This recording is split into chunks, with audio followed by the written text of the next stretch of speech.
안녕하세요. 구리한 양한 의원입니다.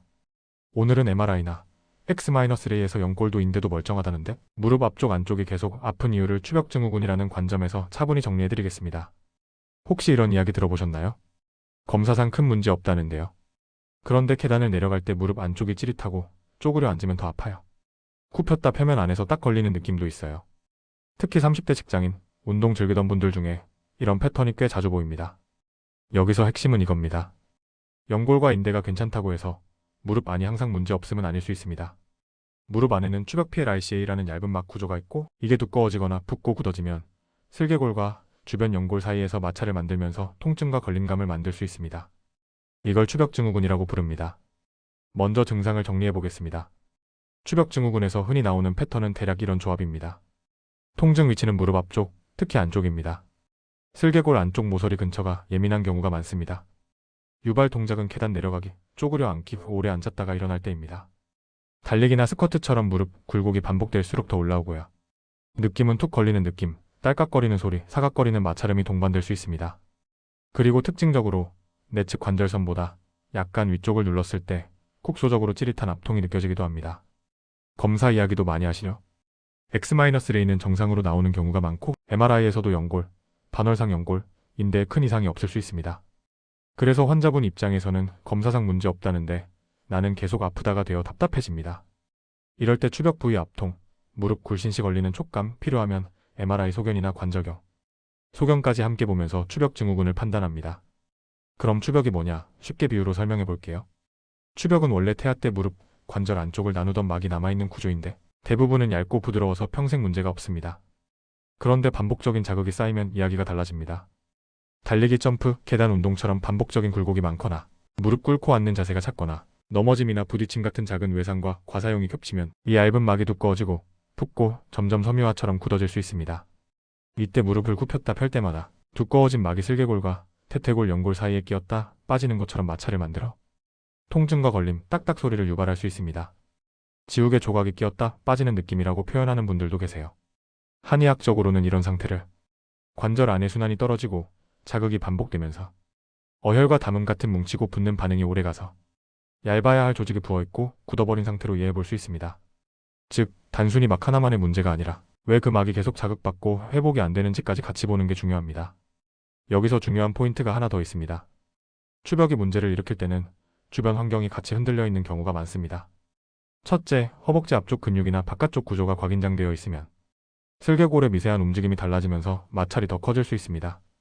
둘째, 반복되는 자극에 비해 회복이 느리면 관절 안쪽의 부종과 염증 반응이 오래갑니다.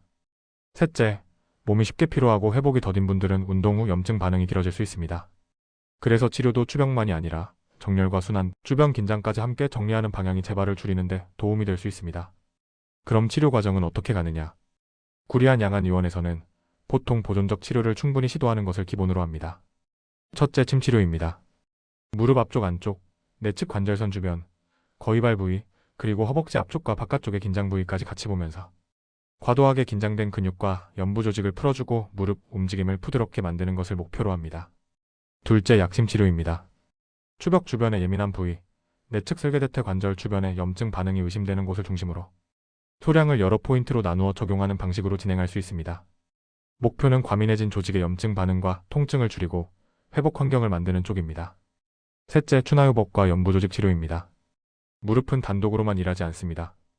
골반, 고관절, 발목 정렬이 흔들리면 무릎에 힘이 쏠리기 쉽습니다. 그래서 전체 정렬을 함께 보고 허벅지 앞뒤, 바깥쪽 긴장 불균형을 정리해서 무릎이 덜 비비도록 길을 만들어주는 접근을 같이 가져갑니다. 넷째, 한약치료는 필요할 때만 단기간으로 병행할 수 있습니다. 몸이 잘 붓거나 염증 반응이 반복되는 분들에게 회복력을 보완하는 방향으로 고려합니다. 여기까지의 보존적 치료에서 통증이 충분히 줄고 기능이 올라오면 마지막은 운동 프로그램과 자세 교정으로 마무리합니다. 재발을 줄이는 핵심이 여기서 나오기 때문입니다. 그런데 일부는 보존적 치료만으로도 걸리는 느낌이 오래 남는 경우가 있습니다. 특히 이런 경우를 조금 더 적극적으로 고민할 수 있습니다.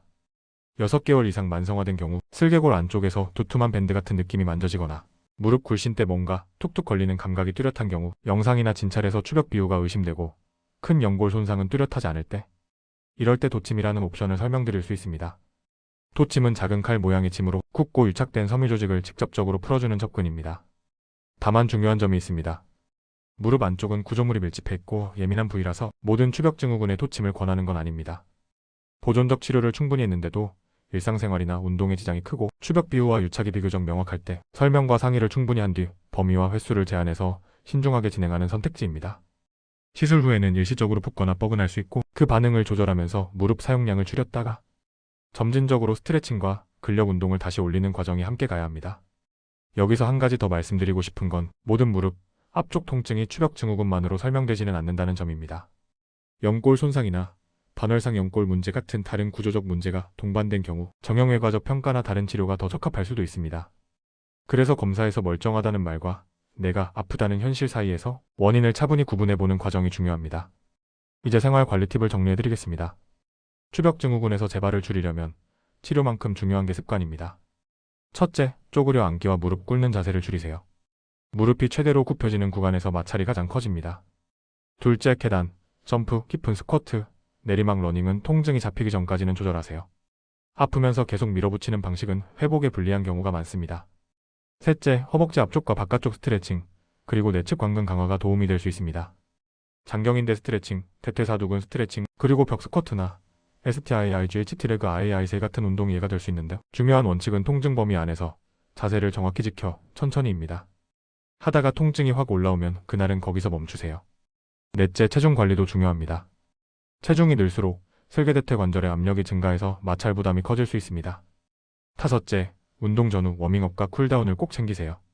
갑자기 강도를 올리는 것보다 가벼운 준비 운동 후 본 운동, 그리고 스트레칭으로 마무리하는 흐름이 좋습니다. 마지막으로 오늘 내용 정리하겠습니다. 첫째, MRI나 X-레이에서 큰 이상이 없는데도 무릎 앞쪽 안쪽이 아프다면 추벽증후군을 한번 의심해 볼 수 있습니다.